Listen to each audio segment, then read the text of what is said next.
Bon, donc on continue sur notre sujet là des histoires, parce que moi ça m'intéresse cette histoire des 10 typos de Kerry qui sortent des doigts de pied d'Adam Kadmon.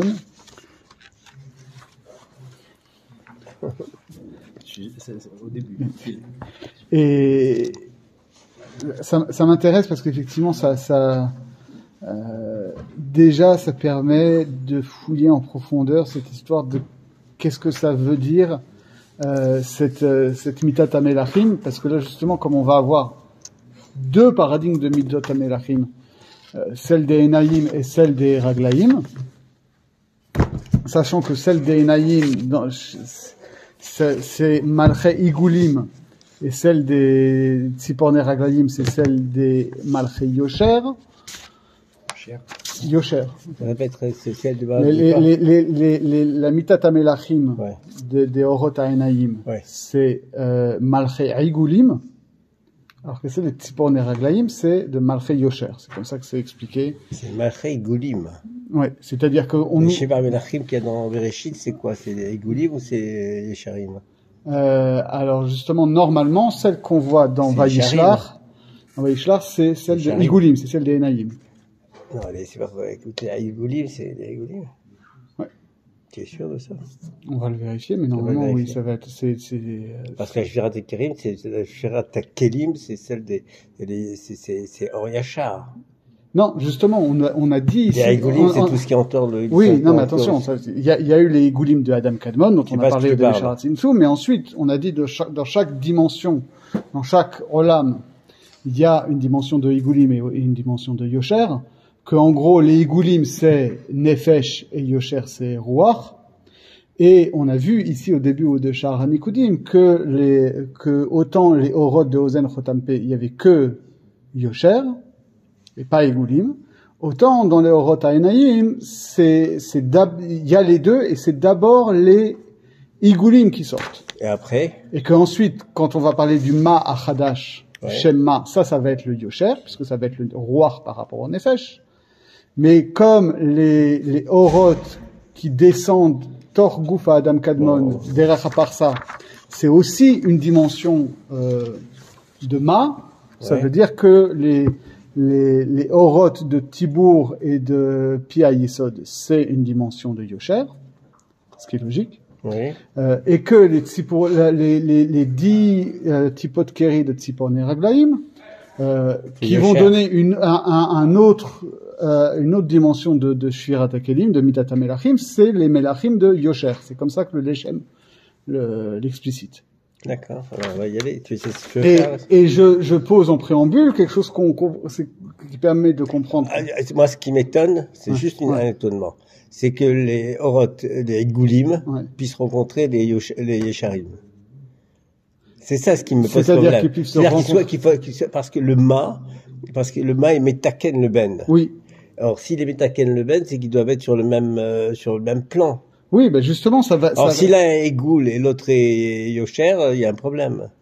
Si, parce que justement, c'est non, pas justement, parce que ce qui se passe, c'est qu'on va voir que les Orot des Naïm, les Nekudot des Naïm, justement, elles sont pas en kavim, d'accord? Il n'y a pas de droite, gauche, milieu. C'est juste l'une au-dessus de l'autre. Donc, c'est comme les Igoulim, d'accord? C'est les Igoulim, c'est qu'il y a juste une hiérarchie de quoi? Igoul de quoi, Julien? Là, ici, les Igoulim de Hatzilut, pour le coup. Non, mais d'où? Comment ils sont positionnés?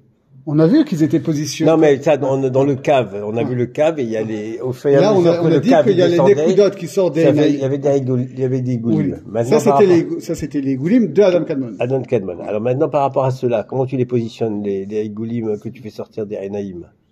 Eh ben, ils sont ici situés, comme on l'a dit, devant Adam Kadmon. Comme ça. Mais ils entourent quoi? Et ils entourent ils entourent pas forcément quelque chose pour l'instant. Ils sont construits en cercle et en cercle concentrique. Et ils s'étagent entre, justement, on a vu le nombril et les pieds de Adam Kadmon. Bon, on va le voir là. On va le voir là. Mais ce qui est très important, c'est que ce qu'on sait aussi, c'est que les Igoulim, c'est la dimension de Olam. D'accord? C'est la dimension, justement, comme on l'a dit plusieurs fois, de l'existence en tant que monde, en tant qu'espace où les choses existent, et en tant que, on avait vu ça au tout début, en tant que indifférence par rapport à la question du bien et du mal, d'accord? C'est-à-dire que dans un cercle, il n'y a pas de haut et de bas, il n'y a pas de droite et de gauche, tout est égal. On a vu que c'était la dimension de Yosher qui donnait une orientation éthique au monde. D'accord? La dimension de Yosher, c'est la dimension proprement humaine de la chose. Or ici, c'est ça qui est intéressant, c'est que nous on est habitués à la notion de Shvirat HaKelim en termes cosmologiques, d'accord? C'est-à-dire que c'est la Shvirat HaKelim, donc de Olam HaNekudot, qui va faire que à partir de ces Shvirat HaKelim, on va construire les Olamot de Asya, Yetzira, Bria et Atzilut. Alors que ce qu'on nous dit ici à propos de Malchei Yosher, on nous dit que c'est Orot de Tzipornei Raglaim, ça va former les Neshamot d'individus, des Asara, Ogem Elucha, etc. D'accord? Donc ça veut dire qu'il y a une dimension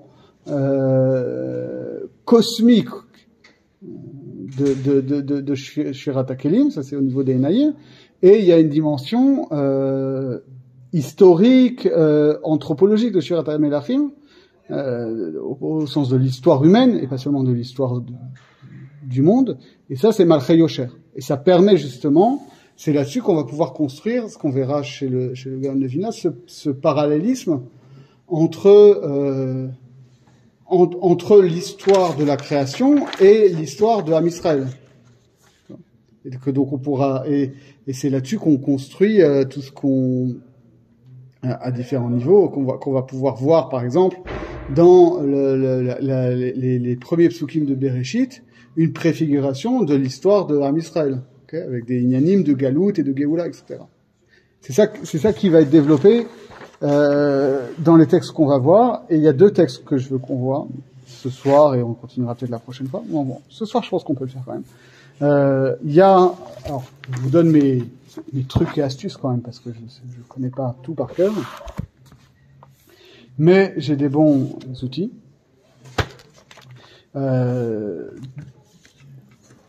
Dans les commentaires de Etz Chaim et de Osrot Chaim, comme dans beaucoup de commentaires, il y a deux types de commentaires. Il y en a qui nous font des explications, hein, Kushia Teretz, très pratique, et il y en a qui se contentent de faire des renvois. Et les renvois, moi j'ai souvent tendance à les sauter, parce que ça demande un effort, il faut aller sortir un autre sefer, machin, sortir de ton lien, hein. Mais parfois je fais l'effort. Parce que là, il y a un commentaire qui est un très bon commentaire, qui est épuisé, mais bon, je pense qu'on peut le trouver sur Hebrew Books, etc. Un très bon commentaire de Etz Chaim qui s'appelle Shalom Yerushalayim. Parfois écrit Shalom Yerushalem sans Yud. Et lui, il nous dit juste comme ça. Ayin Etev Beshar Nun Perek He. Donc il nous renvoie juste dans Etz Chaim à un autre chapitre, dans le dernier chapitre du Etz Chaim. Donc le Shar Chamishim et le Perek He. Et là-bas, c'est un petit drouche d'Afka sur cette question de Asara Harogé Malchut. Ça, c'est Etz Chaim, ça. Ça, c'est Etz Chaim. Okay. Quel Perek? Donc, c'est Nun, Shar Nun, Perek He. C'est écrit au-dessus. C'est marqué. Non, Shar Nun aussi. Shar Nun. Ouais. En sachant que, effectivement, c'est les parties de Etz Chaim que peu de gens lisent parce que c'est à la toute fin, mais il y a plein de choses formidables. D'accord. Évidemment, j'ai envie de dire, mais en se disant. Okay, il dit comme ça. Undaber be'inyan asara arugei melucha. Donc, on va parler maintenant de cette histoire des 10 martyrs de l'Empire. Qui be parashat Pekoudé, Resh Nun Dalet Amud Bet. Il faut savoir que quand Rabbi Chaim Vital dit voir parashat Pekoudé, voir parashat machin, c'est pas parashat de la Torah qui renvoie, c'est au Zohar.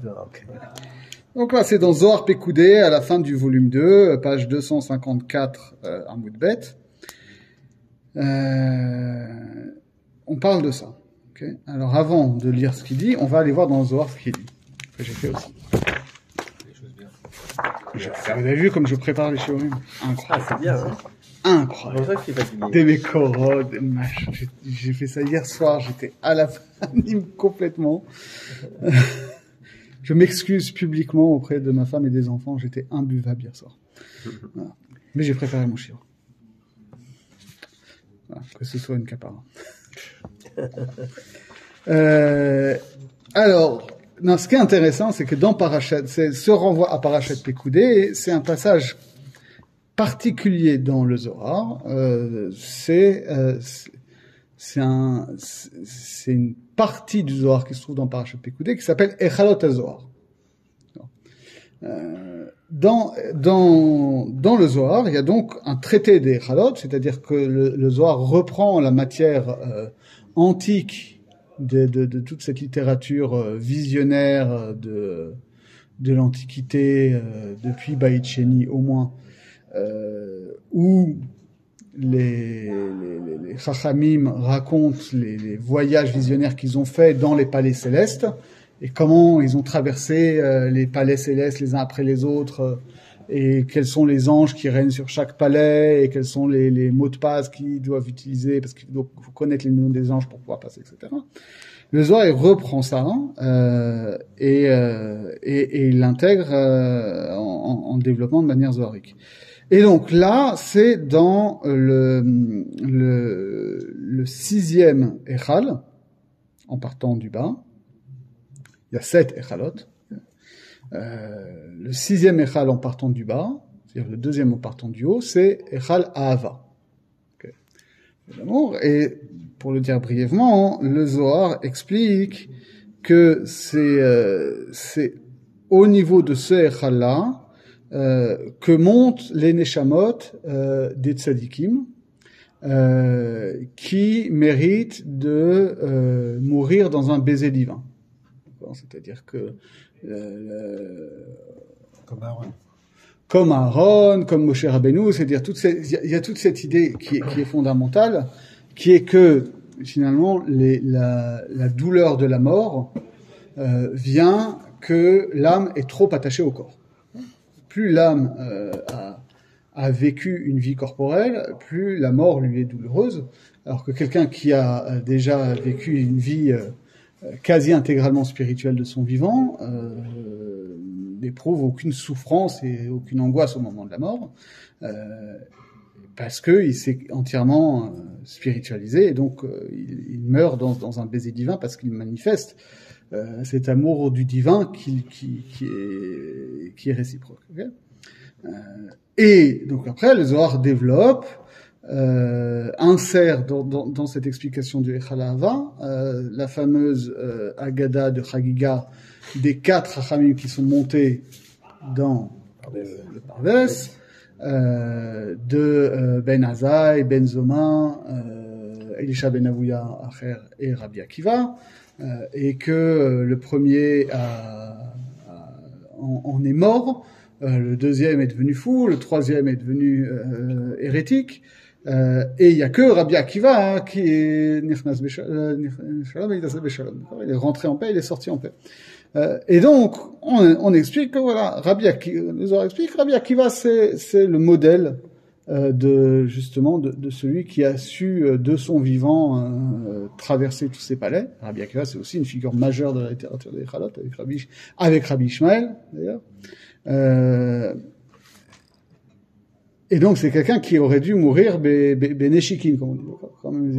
Or, Rabbi Akiva et Rabbi Ishmael font partie de ces Asara Aurega Malchut, qui ont vécu une mort absolument abominable. Donc, comment on peut dire que ces Chachamim-là, qui auraient dû connaître une mort paisible et béatifique, sont morts en martyrs dans d'horribles souffrances. Comment ça marche? Okay. Et là, le Zohar reprend quelque chose qu'on a dans Masechet Brachot. Juste pardon, sur la Mitat Neshika, on peut pas dire que c'est juste au moment où la Neshama elle sort. Non, mais si tu regardes le modèle, quand on te parle justement de la mort d'Aaron, de la mort de Moshe Rabbeinu. Oui, effectivement, ça c'est la vision qu'on en a, mais peut-être que c'est juste au moment où la Neshama elle sort. Il y a les souffrances d'avant, mais qui sont pas forcément liées à la mort. On peut dire que finalement la Neshika, c'est au moment où la Neshama elle va sortir, ça se fait d'une dans ce cas-là, tu peux dire ça de tout le monde. Oui. Non, a priori, parce que c'est ce que tu as dit avant, tu as dit que c'est une question aussi d'appréhension de la mort. Ouais. C'est-à-dire que Rabbi Akiva, avec toutes les souffrances qu'il a eues, peut-être qu'il il souffrait, mais il n'avait pas peur forcément de la mort. Il n'a rien mis, c'est-à-dire qu'on va avoir cette dimension-là où il c'est pas lié à la souffrance, quoi. Oui, mais dans la Neshika. Et après, je suis d'accord que c'est pas l'image qu'on a quand on parle de la mort. Non, mais tu as raison, qu'effectivement, que Rabbi Akiva, il est mort, en récitant Shema Israël, en disant, je suis, mais quand même, la mitzvah de Ve'afta et Hashem. Non, mais si tu vas dans ton sens, je t'ai dit, je répète ce que j'ai dit, tout mort, c'est une Neshika. Non, parce qu'il y a des gens qui peuvent avoir une mort paisible, mais pour eux, c'est horrible parce que. Mais à partir du moment où à partir du moment où tu dis l'âme sort de la bouche, ou l'âme sort de la bouche, c'est au dernier moment, ça veut dire que moi, tout le monde a un moment où ça passe. Un rachat qui est plongé dans la matérialité, qui meurt sur un lit d'hôpital avec des antidouleurs ou avec de la morphine. C'est pas, donc il a une mort qui paraît pas brutale, mais pour autant, pour lui, en tout cas, parce que pareil, c'est au point de vue métaphysique, c'est une souffrance parce que il est attaché à la matérialité. En tout cas, c'est ça la question. C'est-à-dire, oui, on comprend que Rabbi Akiva, d'un côté, spirituellement, il est dans cette dimension de Ahava, de Hashem Elokecha, et que donc, la mort en tant que telle ne lui fait pas peur. Mais, de l'autre côté, on a quand même la question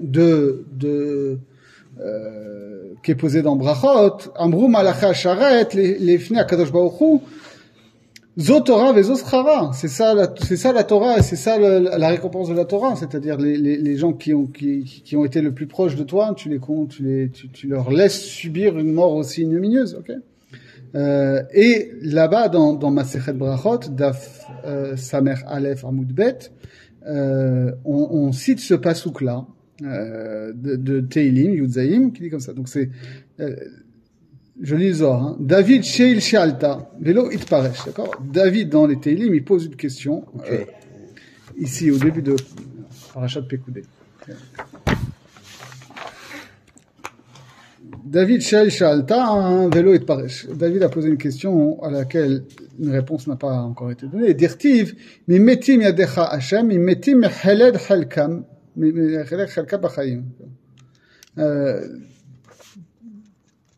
littéralement, des morts de ta main Hachem, des morts de la rouille, leur part est avec la vie.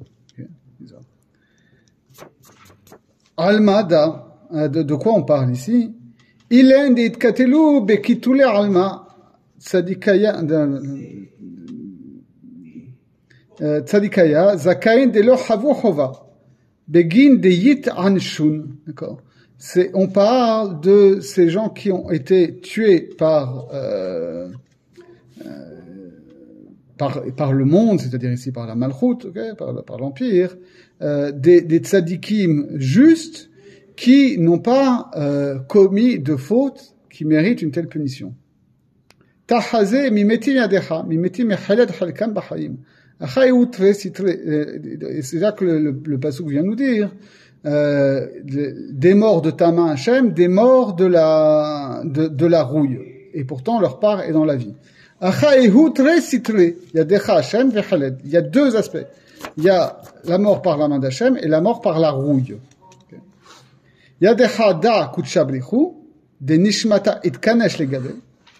Donc, par la main d'Hachem, ça c'est ce que fait Akadosh Baruch Hu, qui ramène la Neshama vers lui, qui réintègre la Neshama vers lui, on va dire.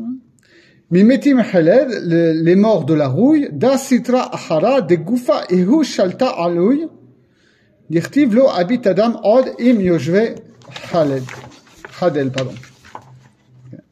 Hadel. et les morts de la rouille, ça c'est l'autre côté, le côté du corps. Donc parce que le Sitra Achra domine le corps. Et comme il est dit dans Yeshaya, hein, l'homme ne contemplera plus avec ceux qui résident dans le Hadel, qu'on traduit par la terre, mais qui est les mêmes lettres que la rouille. Pour l'instant, c'est le Zohar, je fais exprès de traduire sans expliquer, pour donner un peu le côté obscur. Tahazé, nishmata deilen le ishlamuta ade ruha kadisha, dilahun asara ruhin mitata kedekayaut. Voir la neshama de cela, c'est pour la perfection du saint rouar, de leur saint rouar. Les 10 rouars d'en bas, comme il convient. Vegoufa dilahun itmasar le malchou chayava kol had natir hulke beraza de korbanin. Et leur corps, il a été transmis au roi coupable. Chacun a pris sa part selon le secret des korbanot. Vetahazé resha shiruta de mehenuta go mahshava batash botsina de kardenuta vesalik go mahshava ve'apik nitzutsin. Et vois maintenant la tête, le début, le sommet de la foi au sein de la pensée a frappé l'étincelle d'obscurité et s'est retiré dans la pensée et a fait sortir des étincelles. Netzitzin zarik litlat mea ve'esrin iber uvarir psulet migo marshava. Il a jeté des étincelles dans 320 directions et a fait le tri des débris au sein de la pensée. Et ça a fait le tri. Ofachi que gavnada salik be machshava kama de idbarer be psolet. Et de la même manière, ici, c'est monter dans la pensée pour effectuer le tri du rebond.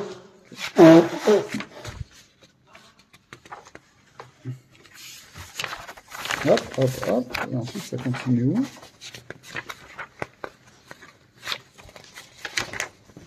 De Issarir, et ainsi c'est fait le tri, par cela c'est fait le tri pour compléter ce qui était nécessaire.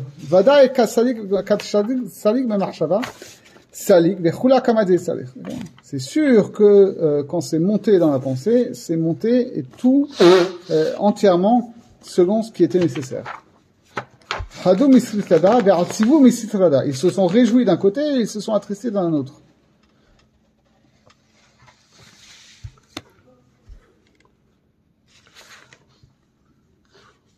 Ok, on va arrêter là, parce que après ça part un peu sur autre chose. On va essayer de comprendre ce que ça veut dire.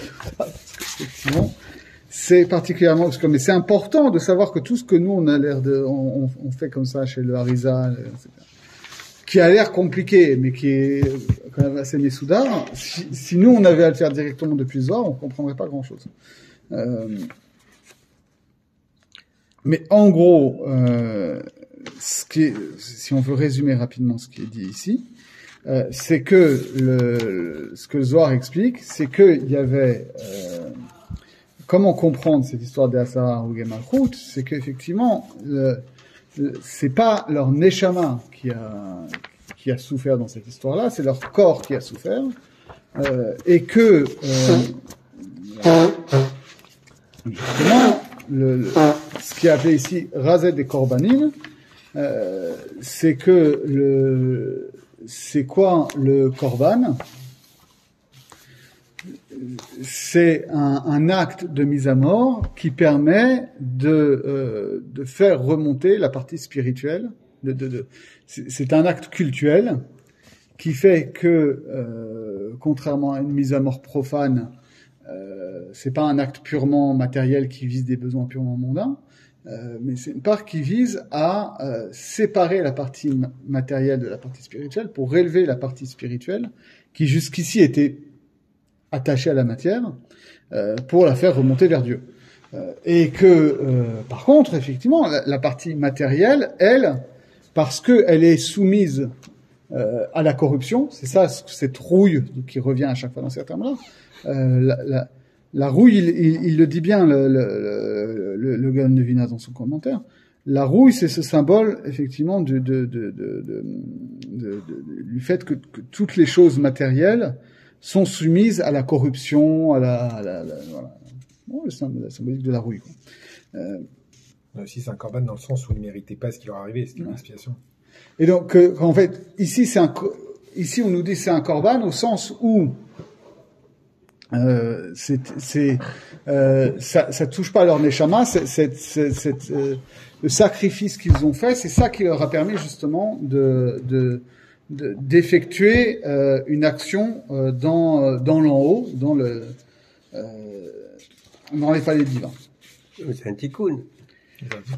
Voilà. Alors maintenant, ça nous éclaire pas forcément sur. Le corps n'a rien à voir là-dedans. Voilà. Ça nous éclaire pas forcément sur pourquoi. Exactement. Finalement, qu'est-ce qu'on en a à faire du corps dans cette histoire-là? Dis-moi juste que c'était qu'ils ont eu Messirut Nefesh et que ça a fait que leur Neshama est monté, que ça a fait un petit coup. Donc c'est là-dessus que le Harizal vient nous éclairer. Il nous dit comme ça. Et vous allez voir qu'il introduit aussi un petit écart par rapport à une lecture pshat qu'on aurait eu du Zohar, du corps dont on parle. Alors, il finit que dit le Zohar, là, que c'est de tout ce qui est, que quoi, qu'il y a de la rouille dans le corps et que là, il y a une difficulté. Que dit donc tout ce qui a été dit là? Alors, en gros, si on veut juste résumer très rapidement ce qu'on comprend, c'est ce sujet général, qu'effectivement, le fait qu'ils souffrent cette mort en apparence ignominieuse, c'est une mort qui ne touche que leur corps, et ça, c'est effectivement, c'est ça qu'il appelle Raza des Korbanim, le secret du Korban, c'est-à-dire que finalement, ça c'est un enseignement assez scandaleux entre guillemets du Zohar, c'est que dans chaque Korban, il y a une part au Sitra Achra. C'est-à-dire que finalement, le fait que on va abandonner une partie de la matière à la matière, ça, c'est une forme d'apaisement auprès du Sitra Achra. C'est développé de manière plus précise. Donc ça donne de la force au Sitra Achra. C'est-à-dire que ça permet au Sitra Achra de croire qu'il a eu sa part. C'est quelque chose qui est développé en particulier à propos de Mincha. Parce que Mincha, on sait, c'est la fila qui correspond à Gvura. Et que la première fois où on voit le terme de Mincha, avant de parler de Korban Mincha, c'est Mincha les Esav.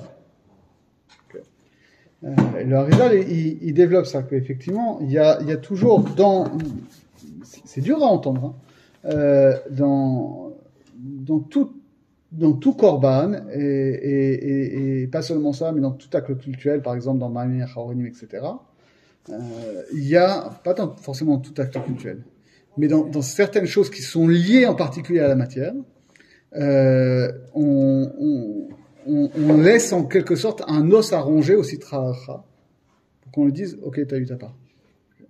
C'est ça qui est développé dans Ma'amim Acharonim aussi. Ma'amim Acharonim, parce que avant de manger, tu remercies Akadosh Baruch Hu, tu fais les brachot, machin, etc. Parce que tu es dans une disposition spirituelle. Après, t'as bien mangé, tu t'es bien alourdi matériellement, etc. Donc tu remercies sur le contentement du corps. Ma'amim Acharonim, c'est quelque chose qui permet de dire, voilà, maintenant je reconnais que j'ai en quelque sorte sacrifié à mes appétits matériels, et je m'en lave, je donne une petite part comme ça au Sitra en disant, oui, ok, j'ai sacrifié à mes intérêts matériels, comme ça je peux consacrer le reste à Kadosh Baruch Hu. Et là, on nous dit, dans les corbanotes, il y a toujours cet aspect-là. Il y a toujours un aspect purement matériel qui va être, en quelque sorte, une concession au Sitra Achra. Donc, c'est ça qu'il a l'air de dire, ici, le Zohar. En fait, pardon, le Sitra Achra, c'est quoi? C'est la partie matérielle qu'il y a dedans? Ou c'est vraiment, parce que, est-ce que ça a une connotation négative, le Sitra Achra, ou c'est juste, de la matérialité? Bah, disons que ici, je pense qu'il faut aussi le comprendre, comme symbole des forces historiques du mal. C'est-à-dire que ça, c'est beaucoup plus maléfique que ça. C'est-à-dire que c'est vraiment la Sitra Achra, c'est tout ce qui retient, par exemple, c'est des clipotes, tous les clipotes et tout ça dépend de la Sitra Achra, c'est tout. Et ici, tout l'envers du décor. Quand on dit à Sarah Harugé Melucha, ils ont été tués par l'Empire romain. C'est-à-dire que d'un point de vue extérieur, la question pourrait te dire, mais comment ça se fait que des gens comme Rabbi Akiva, comme Rabbi Ishmael, qui étaient des neshamot aussi grandes, ont finalement perdu face à l'Empire romain? Les Romains ont tué les plus grands tzadikim de la génération, de la même manière qu'ils ont écrasé la révolte de Bar Korba, qu'ils ont vidé Yerushalayim de ces juifs, etc. Ça a été la victoire de Sitra Achra. Plus profondément, c'est ça la question du Zohar. C'est de dire, comment ça se fait que ces grandes neshamot-là, au lieu de sauver Israël, elles ont été tuées par l'incarnation historique des forces du mal. Okay. Et là, on te dit, sur un plan plus profond, oui, c'est vrai que, au point de vue de l'histoire extérieure, ça a été une victoire de l'Empire romain, mais au point de vue intérieur, par leur martyr, ils ont assuré, en quelque sorte, la victoire spirituelle de l'âme Israël. Et comment? Parce que justement, en montrant que s'ils ont pris les tikkuns des frères de Yosef. Alors attention, ça c'est pas Pachout. Ça c'est pas Pachout. C'est ça ça relié avec ça. Oui, on va le relier parce qu'effectivement, on nous dit toujours il faut relier On nous dit toujours que les 10 martyrs de l'Empire, Rabbi Akiva, Rabbi Ishmael, etc., sont des Gilgulim des 10 frères de Yosef, c'est-à-dire les 11 frères moins Binyamin qui n'étaient pas dans l'embrouille, qui, parce que ils ont vendu leurs frères, étaient passibles de mort, comme on dit le Tignov dans la Aseret Diberot, et donc ils sont revenus en Gilgoul pour subir cette peine. Ça, c'est quelque chose qui est très ancien, puisque c'est déjà dans le Midrash Asara Harugé Melucha. On dit que c'est le roi d'ailleurs qui leur a dit ça, non? C'est pas de col, il y a pas de col, c'est pas le roi, c'est pas de col carrément. C'est pas le roi, oui, non, c'est le roi qui leur a dit, qui leur a dit pourquoi Yosef Voilà, il leur a dit, vous devez réparer. Mais ils ont dit, attendez, on va consulter. Ils ont été 3 jours, Bat-Kol a dit oui, vous êtes coupable. D'accord, ok, oui, d'accord. Tu vois ce que je veux dire, c'est pas le roi qui a décidé, c'est pas l'empereur qui a dit, vous êtes coupable, non. C'est Mina Shamaï. Tu comprends ce que je veux dire? Oui. Mais là, le gars de Vina va poser la question. Voilà. Par contre, ce qu'il faut remettre en perspective, c'est le rôle des frères de Joseph. Alors ça, on va y venir, mais c'est le gars de Vina qui va parce que le rôle n'est pas Pachout, le rôle des frères de Joseph n'est pas Pachout. Parce que qu'est-ce qu'ils vont faire comme tikkun, les Sarah ou Malchut? Sachant qu'en plus, mais on va y venir. C'est pas uniquement parce que les frères Joseph, on considère que lorsqu'ils vendent Joseph, c'était en bonne foi, ils avaient une kavana. Et en plus, si on veut relier les points, si les Asara Harugé Melucha, c'est comme nous dit le Midrash ancien, c'est un Gilgoul des 10 frères de Yosef qui viennent subir la peine qu'ils devaient subir. Comment on relie ça avec le fait avec ce que dit le Harizal, qui nous dit que c'est les 10 gouttes de semences qui sortent des ongles de Yosef au moment où il manque de fauter avec Poutifar. C'est la même histoire, d'accord? Il est avec Poutifar, il est en Égypte, etc. à cause de ça. Donc il va falloir relier les points. Mais chaque chose en son temps. D'abord, lisons ce que dit le Harizal là-dessus. Mais qu'on soit clair, c'est-à-dire que les Biaruma, c'est pas pour réparer la semence qui sort des pieds de Yosef, c'est pour réparer la faute des frères. Alors c'est pas Pachout. C'est pas ce qu'il a écrit ici, effectivement. Alors, et le Gaon de Vilna va poser la question, comment est-ce que les deux marchent ensemble? Parce que quand même, qui sont à l'origine de cette situation de Yosef. S'il n'avait pas vendu, il serait pas retrouvé dans un milieu comme ça. Oui, mais on peut pas tirer la droite. Ricochet, on peut pas faire des ricochets. D'accord. Mais voilà, il va falloir élaborer. Alors, il dit comme ça, ok? Donc, il cite. Donc, il dit, il faut nirer les naïs de Shiatzir, les Agiyah Hagazo. Donc, il dit, il faut corriger comme ça le texte du Zohar. Kemo Shetiré Midvarenu, Ve'inyan Kitrin. Il fait une correction. C'est très important, ça aussi. Petite parenthèse. Le texte du Zohar, comme vous pouvez vous l'imaginer, n'a pas été forcément toujours aussi fixé qu'on en a l'impression aujourd'hui. C'est-à-dire que, par définition, avant que le texte soit imprimé, il y a différents manuscrits qui circulent, et parfois, il y a des variantes dans les manuscrits.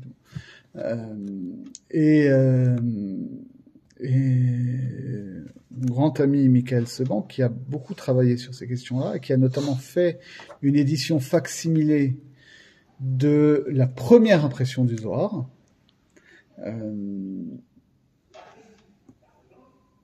a fait un colloque à ce sujet-là, et j'ai rapporté les propos d'un grand chacham en Israël qui s'appelle Yosef Avivi, qui dit c'est très important de consulter la première impression du Zohar, parce que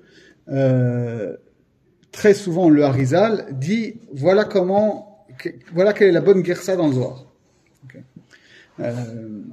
Et dans les impressions ultérieures du Zohar, on a corrigé le texte du Zohar en fonction de ce que dit le Harizal. Et donc on voit plus du tout ce qui est dans le Zohar que le Harizal avait sous les yeux, et ce qui est le résultat de Hagaot du Harizal. Okay, comme dans la Gemara d'ailleurs. Parfois dans la Gemara, on a Rashi qui nous dit voilà comment doit être la Gersa, et c'est la Gersa qu'on a dans notre Gemara. Bah oui, parce que les éditeurs ont corrigé la Gemara en fonction du pérouge de Rashi. Mais donc on n'a plus le texte que Rashi avait sous les yeux, et donc on comprend plus forcément la Kusha qu'il pouvait avoir, et on comprend plus forcément quelle est une autre lecture possible que celle de Rashi. Bref, petite parenthèse. Alors c'est quoi le sujet?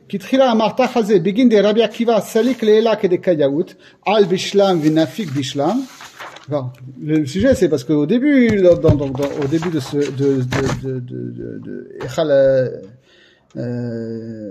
Shetita'a dans Parashat Pekudei, on nous dit que Rabbi Akiva, il est monté en haut, de la manière dont il convient, il est monté en paix et il est sorti en paix. Alors, David dans les Télim pose la question. Ulema al-amar ben azai nahid beisuda de'afra v'chule. Amarata ki lisibazot shal David shal tazot. Dehai pasuk memetim yadecha. L'autre parlait shva shel azot. Parce que Ben Azai, lui, on nous dit que là-bas, bon, c'est un peu hors sujet pour nous, mais on nous dit que chacun des quatre Hachamim était lié à un yesod particulier. Et Ben Azai, lui, était lié à l'élément de la terre. Et donc c'est pour ça qu'il est mort, parce que la terre c'est lié à la mort. Et comme on le voit ici, le jeu de mots entre Hedel et Heled, entre la terre et la rouille. D'accord. On aurait pu penser que cette histoire de la rouille c'était lié à Ben Azai. Pourquoi est-ce que Rabbi Akiva il est concerné par ça? D'accord.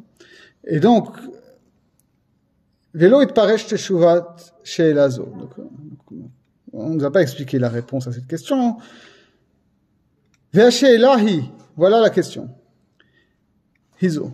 Ki ma she'ayu raoyim lamud beneshika miyadecha Hashem, ech nitchalfu advarim ve'hem mimetim mecheled miyad bene adam be'otan mitot achzariot. La question, c'est donc, comme on l'a expliqué, ceux-là même qui auraient dû mourir dans un baiser divin, de ta main directement d'Hachem, comment c'est possible que les choses se soient renversées et qu'ils soient morts de la rouille, de la main des hommes, dans des morts aussi cruelles?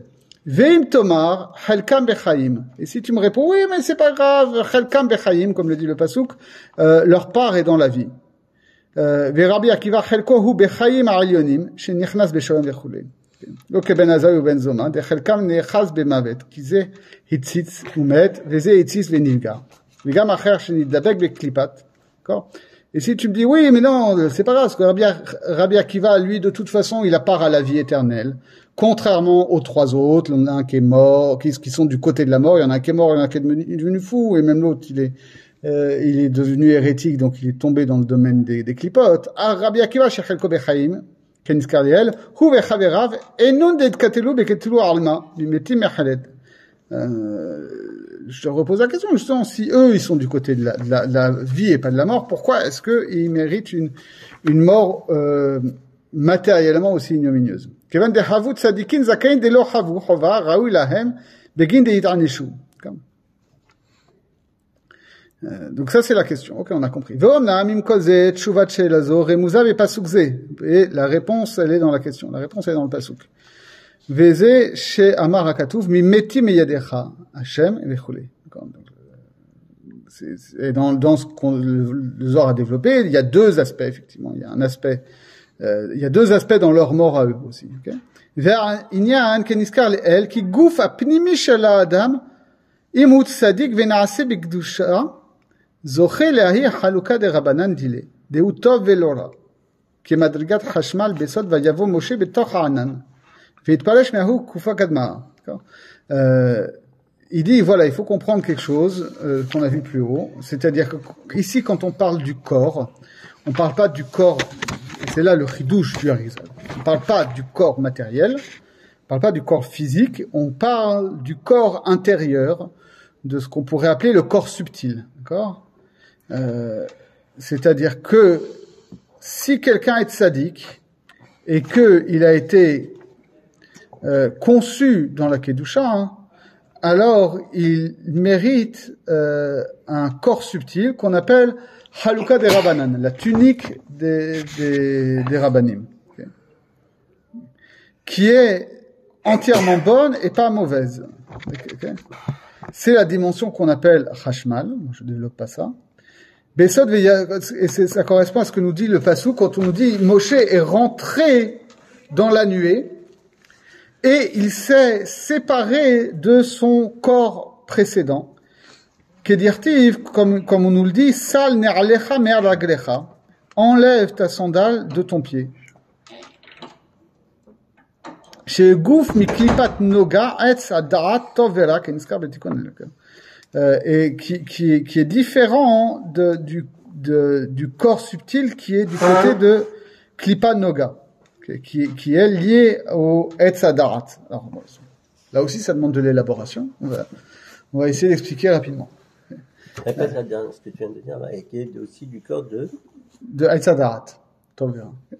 C'est extrait du corps qui résultait de etz adarat, donc il n'est plus là-dedans. Alors voilà, mais là, on parle à chaque fois du corps subtil ici. C'est-à-dire que on est dans une conception ternaire du monde et de l'homme. C'est-à-dire, il n'y a pas d'un côté l'intellect, de l'autre la matière, d'un côté la pensée, de l'autre le corps, comme chez le Rambam ou les Havdil, comme chez Descartes. On est dans un modèle ternaire où il y a d'un côté l'intellect, de l'autre côté le corps, et au milieu un monde intermédiaire qui est un corps subtil. C'est-à-dire, alors là pour le coup, je peux renvoyer à un article, parce que j'ai écrit un article qui est même paru dans la revue des études juives, messieurs, sur justement la conception des mondes intermédiaires chez Ramban. Où Ramban il explique ça très bien. Il dit tout ce qu'on parle du Gan Eden et de Gehinam, etc. C'est pas, comme le dit Rambam, des pures allégories de réalité intellectuelle, éternelle et tout ça. Ce sont des mondes intermédiaires qui sont pas des mondes matériels, mais qui sont quand même des mondes qui ont une certaine nature spatiale. Et que les neshamot, quand elles meurent, elles ne deviennent pas des purs intellects détachés du temps, etc. Mais elles s'incarnent dans des corps subtils qui existent dans le Gan Eden et tout. Et c'est ça dont on parle ici. On vient nous dire que chaque personne n'est pas une neshama incarnée directement dans un corps, mais est une neshama incarnée dans un corps subtil Qui s'appelle comment? Quel est le nom exact? C'est alors, soit Chaluka des Rabbanan, soit Klipa Noga, justement. D'accord. Chaque Neshama est incarné dans un corps subtil, qui lui et c'est ce corps subtil qui fait l'interface entre la Neshama et le corps physique. Okay. Ce que développe qui lui est propre comme le corps ou oui, qui lui est propre comme le corps. C'est le Rabbi Chaim Vital dans Sha'arei Kedusha, il développe ça très bien. Il dit la Neshama, elle fait son tikkun par la pratique des mitzvot. Okay. Des choses purement spirituelles que la pratique des mitzvot. Mais il dit, cette Neshama purement spirituelle qui fait son tikkun par les mitzvot, elle n'est pas incarnée dans le corps directement, elle s'incarne dans le corps par l'intermédiaire d'une âme vitale qui est en fait les sentiments, le caractère, etc. Et dont le tikkun se fait non pas par les mitzvot, mais par les midot. Okay. Et c'est pour ça qu'il n'y a pas le tikkun à midot n'est pas une mitzvah, c'est quelque chose qui est à la fois plus bas que ça et plus fondamental que ça, c'est-à-dire que une personne qui fait des mitzvot et qui fait son tikkun à neshama, mais qui par ailleurs ne fait pas son tikkun à midot, ne va pas incarner cette spiritualité. D'accord ? C'est-à-dire, un gars qui est hyper froum, qui fait toutes les mitzvot du monde, mais qui par ailleurs ne travaille pas sur sa colère, sur son amour du prochain, sur sa patience, etc., sa spiritualité est complètement désincarnée. Et donc il a besoin d'incarner ça par ce tikkun hamidot. Cette partie-là du corps subtil dont on fait le tikkun par les midot, c'est ça qu'on appelle ici Chaluka des Rabbanan ou Klipa Noga. C'est-à-dire Klipa Noga, on va expliquer que il y a au niveau des sirot, il y a les orot, il y a les kelim, et au niveau des kelim, il y a un aspect qui est côté purement matériel, qui sont les klipot en tant que tels, et la klipa la plus intérieure, on appelle ça Klipa Noga, littéralement l'écorce translucide. C'est comme quand vous prenez une noix. Il y a l'écorce de la noix qui est dure, et ensuite vous avez ce qu'on appelle un tégument, je crois, en bon français. C'est quoi ? Un tégument. C'est-à-dire qu'il y a une pellicule translucide qui enveloppe la noix proprement dite. Cette enveloppe translucide, elle participe à la fois de l'écorce et à la fois du fruit. C'est-à-dire qu'elle peut pencher d'un côté ou de l'autre. D'accord ? Et c'est ce qu'on nous dit ici. On nous dit que ce corps subtil relève de Klipa Noga parce que c'est quelque chose qui soit peut être transmué en spiritualité, soit peut rester du côté temporel. De la même manière que, indépendamment de notre neshama purement spirituel, la façon dont nous travaillons nos midot peut faire que notre roi, puisque c'est ça dont il s'agit ici, devienne le véhicule d'expression de cette spiritualité divine, d'accord ? Et qu'on soit par notre caractère une expression de la Kedusha, ou alors notre caractère peut être simplement une expression de nos appétits corporels. Donc ça, c'est pour la plupart des gens. La plupart des gens, leur roi, ça participe de ça. Le Malbim l'explique très bien à la fin de Shira Shirim, à propos de Achot Lanu Ketana. D'accord. Il dit, tout Shira Shirim, c'est un dialogue entre Akadosh Baruch Hu et la Neshama de Shlomo HaMelech, qui elle est de toute façon destinée à la vie éternelle, etc. Mais au moment de la mort, la Neshama se dit, mais oui, mais finalement, j'ai une petite sœur qui est le roi, qui elle n'est pas à la base spirituelle, qui elle, à la base, est une expression du corps et des facultés du corps et de la matière, etc. Alors, est-ce que ça va mourir dans la tombe avec le corps? Akadosh Baruch Hu lui dit, ça dépend de ce qu'elle a fait. Im Chomaï nase alia tirat kesef, im daiti nase l'ouah arez. L'ouah arez, c'est la planche qui ferme le cercueil. Si elle a été forte, si elle a été liée à la neshama, alors elle acquiert, le Malbim, il emploie même l'expression de transmutation alchimique. C'est une partie matérielle qui va se transmuer en choses spirituelles si elle s'est attachée au spirituel, et par contre, si elle n'a pas fait cette transmutation, elle meurt avec la matière. Okay, et il nous dit, par contre, il y a d'autres sadikim où eux, ils naissent directement avec un corps subtil qui participe directement du spirituel, qu'on appelle Chalukah Derabanan. Chalukah Derabanan, c'est ce corps subtil dont la Neshama s'enveloppe au Gan Eden. Autrement dit, pour résumer, une personne, quand elle est dans cette vie-là, elle a un corps subtil qui émane de Etzad Darat Tov Bara, c'est-à-dire justement de cette Klipa Noga, c'est-à-dire de cette partie qui peut basculer du côté de la Kedusha ou de la Touma, du côté de la vie éternelle ou du côté de la mort éternelle.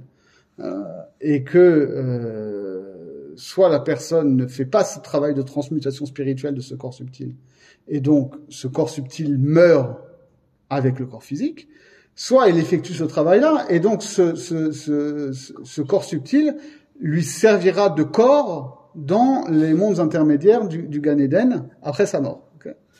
Donc on nous dit en général les tzadikim Gumurim, ils arrivent dans leur vie, quand ils ont été engendrés dans la Kedusha, ils arrivent dans leur vie avec un corps subtil qui est déjà de l'ordre de cette Chalukah des Rabbanan qu'ils auront après la mort. Okay.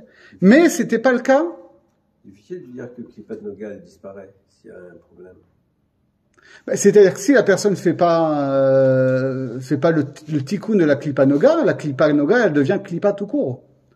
Et donc elle subit le même sort que la matière, quoi. Pourquoi Noga?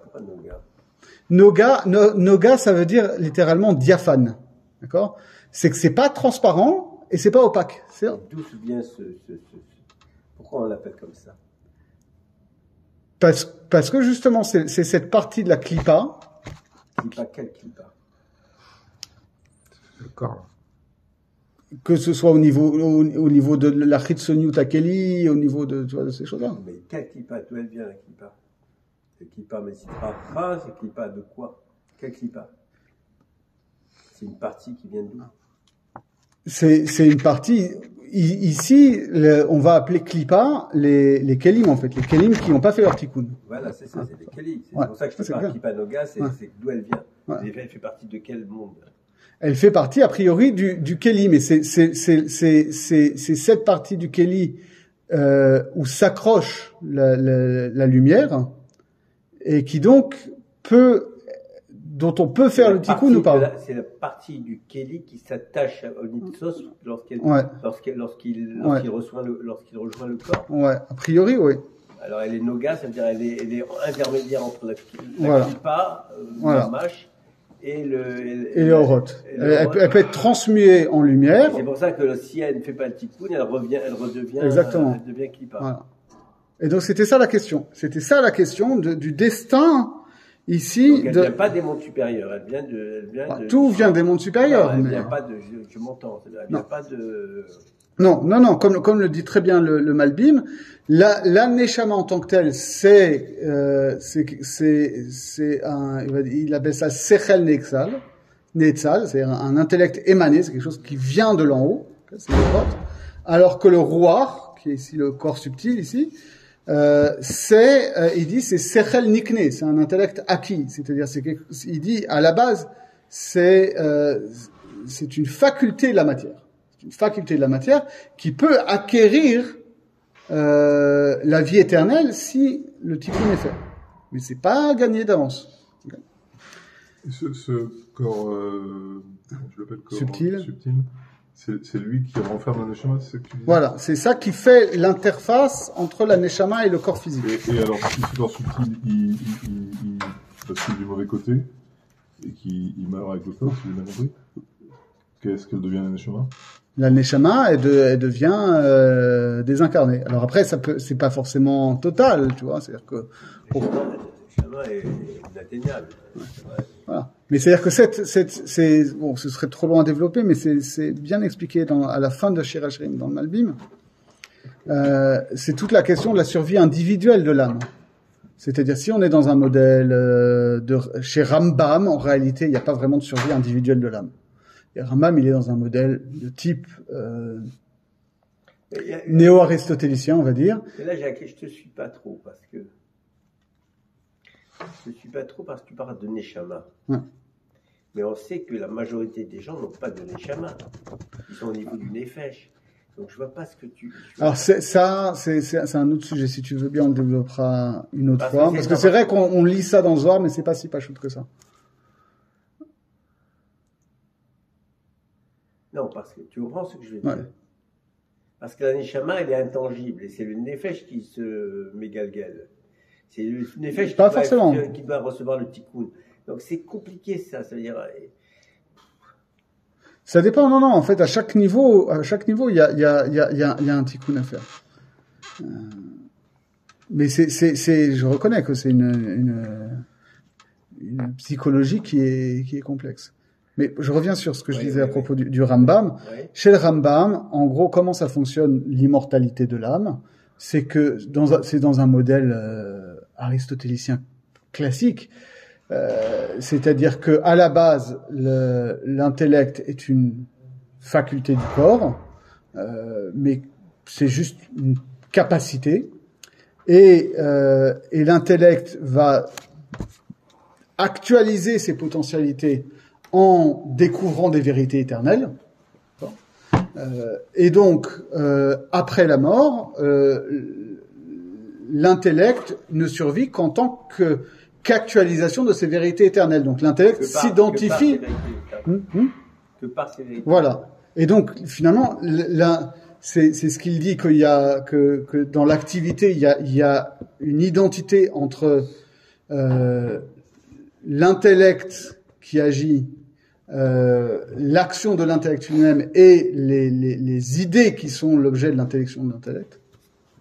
Et donc finalement, l'intellect survit en tant qu'il ait une actualisation des vérités éternelles, mais il n'y a pas, c'est difficile de concevoir une survie intellectuelle de l'âme.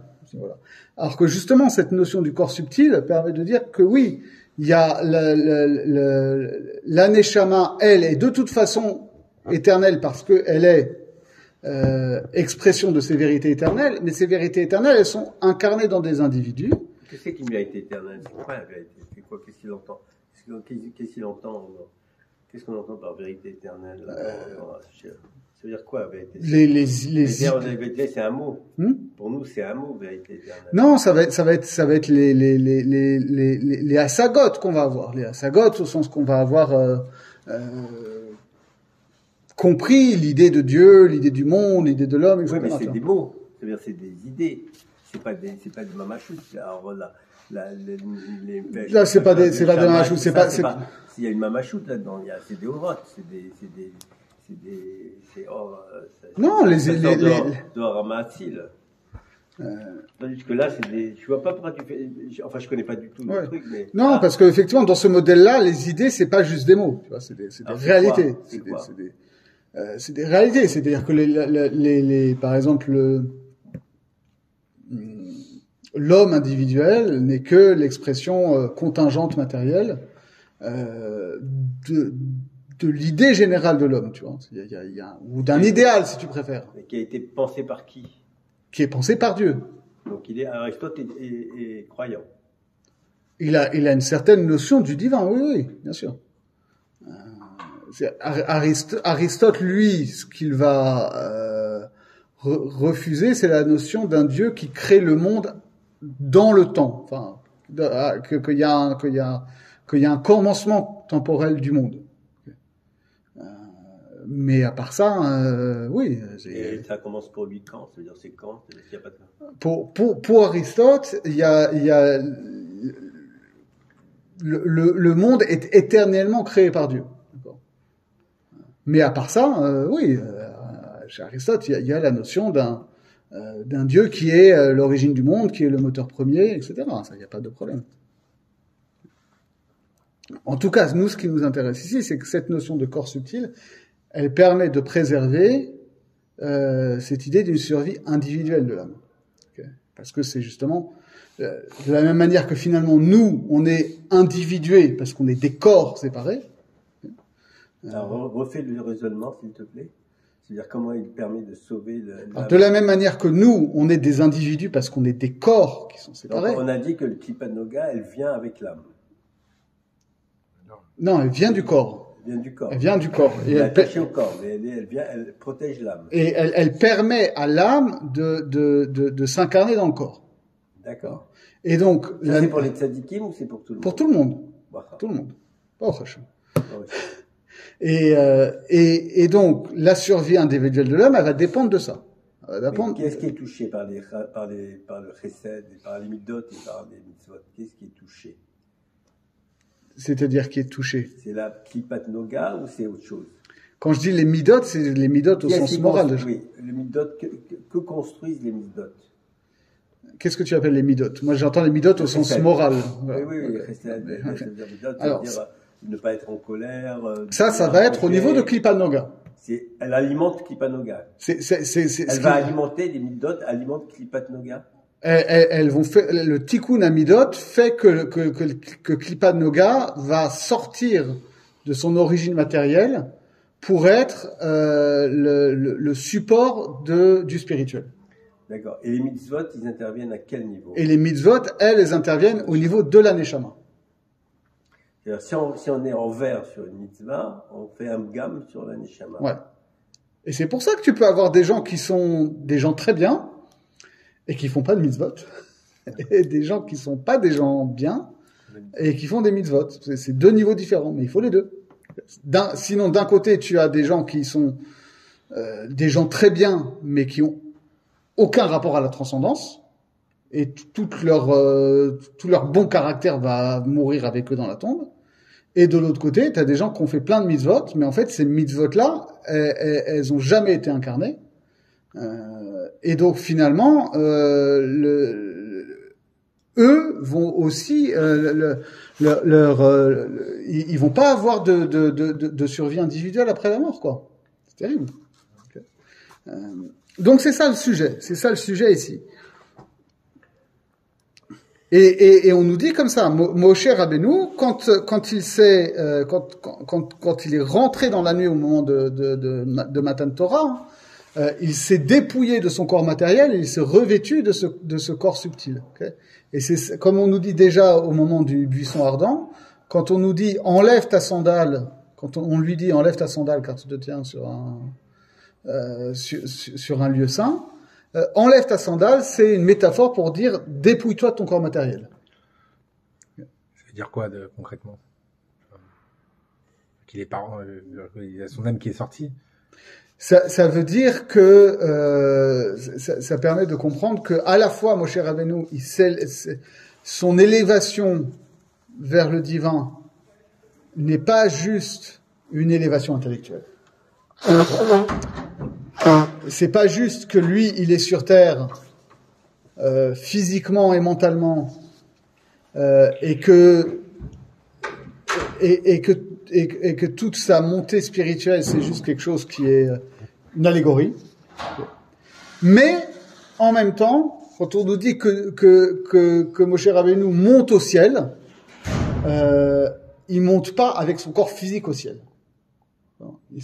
Il se désincarne de son corps physique pour s'incarner dans un corps subtil et il monte à mes corps au ciel, sauf qu'il monte dans un corps subtil et non pas dans son corps physique. Et il devient quoi pendant ce temps-là, son corps physique? Son corps physique, il est mystère inerte. Il y a bon, ça nous prend beaucoup plus de temps que ce que j'avais prévu, mais c'est des sujets qui sont importants. Tu veux pas. Je sais pas faire autrement. C'est complexe en même temps. C'est complexe. Non, et c'est typique de la fin de Etzraïm. C'est pour ça que j'insiste aussi. Parce que dans Etzraïm, dans toutes les premières Sheharim et tout qu'on a l'habitude de faire, on est comme ça dans des Olamot, Elionim et tout. Alors que en particulier ici, dans ce dernier Echal de Asya Bria Yetzirah Asya, on voit, Atzilut Yetzirah Bria Asya, on voit comment ça se traduit dans une philosophie de l'or, enfin, dans une chorma de qu'est-ce que c'est que l'humain, de qu'est-ce que c'est que la neshama, de qu'est-ce que c'est que le monde, de qu'est-ce que c'est que la nature, etc. Okay. Et ça, c'est quelque chose, qui est, donc, cette histoire que, finalement, comme Moshe Rabbeinu est monté au ciel, il n'est pas monté avec son corps physique, mais il n'est pas monté seulement en esprit, il est monté esprit et corps, mais avec un corps subtil. Ça renvoie à ce qui nous est dit dans Masechet Souka au tout début, qui est une souga très très importante. Vous savez, là-bas on nous dit très rapidement, on nous dit d'où on sait que la souka doit faire au moins 10 tfachim de haut. On la prend du dimension du Aaron Abrit. Pourquoi? Parce que finalement, je vous la fais courte, le Aaron Abrit fait 10 tfachim de haut, c'est 9 tfachim pour le coffre et 1 tefach pour le couvercle. Donc ça veut dire que la Shrina n'est jamais descendue en dessous de 10 tfachim. Et donc la souka ou le srar, c'est là où réside la Shrina, ne peut pas être en dessous de 10 tfachim. Et de la même manière que la Shrina n'est jamais descendue en dessous de 10 tfachim, finalement, Moshe Rabbeinu et Eliyahu Hanavi sont jamais montés au-delà de 10 tfachim. On nous dit, mais attends, la Gemara dit, mais je comprends pas. On a des psukim qu'on dit que Moshe il est monté vers Dieu et que Eliyahu il a été emporté par une tornade de feu, etc. On nous dit non, ils sont pas montés physiquement au ciel. C'est-à-dire, et il y a une chouva du Khatam Sofer qui développe bien ça, qui explique que voilà, ni Moshe Rabbeinu, ni Eliyahu Hanavi ne sont montés avec leur corps physique au ciel. Et que Eliyahu Hanavi, il a 2 modes de présence. Quand il est présent comme ça, à chaque Brit Mila, Shabbat, etc., il est présent à travers un corps subtil, mais il n'est pas présent physiquement en tant que tel. Alors que quand il reviendra pour annoncer Mashiach, là, il se réincarnera dans son corps physique. Il s'est jamais réincarné dans un corps, Eliyahu, parce qu'il y a des histoires comme ça. Si, alors il nous dit, il y a des cas à travers l'histoire où ça dépend, il faut analyser chaque cas quand on parle de révélation d'Eliyahu. Il y a des cas où il se manifeste juste de manière purement spirituelle, dans une vision. Il y a des cas où il se manifeste à travers un corps subtil, et il y a des fois où il se manifeste à travers un corps physique. Et c'est différents types de révélations de Eliyahu Hanavi. Moshe, il n'y a pas écrit qu'il est monté au ciel, qu'il est monté dans Bahar, dans la montagne. Il est monté au Moshe Allah el Elohim. Ouais. Alors, il y en a qui voudraient dire, bon, parce que, non, ça vient résoudre ce dilemme-là. Parce que, si tu dis qu'il n'est pas monté vers Dieu, alors finalement, tout ça, c'est une histoire qui se passe sur Terre. Quel rapport il a avec la transcendance? Finalement, Moshe Rabbeinu, il imagine ces trucs. Ça veut dire quoi monter vers Dieu? De toute façon, ça veut dire quoi il est monté vers Dieu? C'est qu'il a connu, qu'il a fait un voyage spirituel, une élévation vers Dieu. C'est-à-dire, il est vraiment allé dans un autre monde. Mais qu'est-ce que ça veut dire qu'il est resté au-dessus de Tfahim? Ça veut dire qu'il n'est pas monté au-delà de... C'est-à-dire que il n'est pas monté avec son corps physique. C'est pas son corps physique qui est... Sa Neshama, elle est partie où? Alors que sa Neshama, elle a fait comme... alors il faudrait voir le cas ici de Rabbi Akiva, etc. Dans les Chalot dont on parle. Est-ce que les Chalot, c'est aussi un voyage comme ça avec juste une vision de la Neshama, ou est-ce que c'est avec un corps subtil? Mais son corps, où est-ce qu'il est parti ici? J'ai pas compris. Alors son corps, il est resté sur Terre. C'est-à-dire que, en quelque sorte... Celui d'Eliyahu Hanavi. Aussi, ouais. Et la Neshama? Et la Neshama s'est élevée dans les mondes supérieurs, mais elle s'est vraiment dégagée du corps pour s'incarner dans ce corps subtil. Et après, elle est revenue. Okay. C'est-à-dire que... dans le corps. Dans le corps physique. Moshe Rabbeinu, il est revenu dans son corps physique après Arsinaï. C'est pour ça d'ailleurs qu'après il y avait de la lumière qui émanait. Tu parles lorsqu'il est parti pendant 40 jours, lorsqu'il est redescendu. Oui, c'est là dont on parle. C'est là où il est monté vers. Non, moi je pensais que c'était lorsqu'il y avait une échiquette pour Eliyahu. Non, c'est sûr que Moshe Rabbeinu, de toute façon, on sait qu'il a été enterré. Oui, mais Eliyahu, il est parti vivant. Eliyahu, il est parti vivant, mais là on te dit finalement, oui, Eliyahu n'a... Je pensais que tu parlais de ça. On te dit en fait, et la grande différence entre Moshe et Eliyahu, c'est que contrairement à Moshe qui a vraiment connu la mort, et donc après, Moshe est mort, okay, il a une vie spirituelle avec ce qu'on a vu, le Chaluk Adran, etc. Alors que le cas d'Eliyahu, c'est que il n'a pas connu la mort, donc il peut, quand Akadosh Baruch Hu le veut, se réincarner dans son corps physique qui doit être imputrescible ou je sais pas quoi. Mais ça veut pas dire que quand Eliyahu Hanavi c'est un être spirituel, que son corps physique est monté au ciel. Ça non. Il y avait pas un Tana, je me rappelle plus quoi, il y a une histoire où il y a un Tana qui est rentré vivant au Gan Eden. Mais ça veut dire quoi, ça? Il peut pas rentrer avec. Je sais pas, ce que ça veut dire. Oui, bon, ça, il faudrait voir, ça, c'est des midrashim. Non, il peut pas rentrer dans les élucubrations, quand même. Non, mais c'est une Gemara, ouais, mais c'est pas possible. Oui, non, il y a des midrashim comme ça. Après, effectivement, bon, on peut faire une réponse de catalan à la Raman, de dire, on n'a pas la science infuse sur l'interprétation juste de toutes les agadotes et de tous les midrashim. Bien sûr, il faut faire attention. Même Eliaou, lorsqu'il dit les parents de son corps, c'est aussi un mystère, là. C'est-à-dire, on comprend pas. Bon, on fait ça la semaine prochaine? Ouais, on continue la semaine prochaine parce que c'est un sujet important. Mais donc, je rappelle l'idée, c'est que toute cette discussion, ça va nous permettre de comprendre cette dimension de Mitat HaMelachim, non pas du point de vue des mondes, mais du point de vue des Neshamot. D'accord, mais justement, ce qui nous intéresse, c'est ça, c'est le lien. Donc, il faut pas oublier qu'on a le lien à faire avec les frères de Yosef. Oui. Et avec Yosef, avec voilà. Et c'est ça qu'on va voir chez le Gan de Vilna. Avec les gens de Yosef, d'accord? Voilà. C'est les trois choses, le ricochet, là. Exactement. Donc là, je rappelle les références. Shar Hamishim Perekre dans Esraïm. Et ensuite, on verra le commentaire du Gaon de Vilna sur les Chalot Azor. Ça, je sais pas si ça se trouve là-bas. Blineder, je mets sur le groupe. Les Chalot, c'est différentes, c'est des ascenseurs qui nous permettent de monter au monde supérieur lorsqu'on fait la tfila. Ouais, exactement. C'est le Kaddish, les différents Kaddishim qui nous permettent de... Voilà, en tout cas, c'est au niveau, il y a des Chalot au niveau de Yetzira et des Chalot au niveau de Bria. Chaque fois qu'on passe un monde, on fait un Yechal. Ouais. C'est notre ascenseur à nous. Voilà, exactement. C'est génération.